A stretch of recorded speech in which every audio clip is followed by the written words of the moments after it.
Des suspicions à nouveau d'attaques chimiques. Plusieurs dizaines de cas de suffocation ont été relevés hier dans un quartier rebelle d'Alep. L'aviation du régime venait d'y larguer des barils d'explosifs, selon l'Observatoire syrien des droits de l'homme.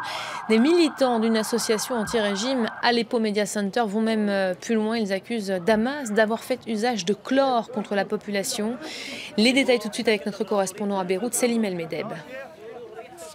Ce sont les activistes et le personnel médical des quartiers rebelles d'Alep qui ont témoigné d'une attaque au chlore avec de très nombreuses photos et vidéos à l'appui. Les secouristes de la défense civile syrienne, eux, estiment que ce sont des hélicoptères du régime qui ont largué des barils contenant des produits chimiques sur le quartier de Soukari, un quartier très densément peuplé. Selon un rapport médical qui a pu être envoyé aux journalistes, eh bien 71 personnes au moins ont été intoxiquées, parmi lesquelles 37 enfants.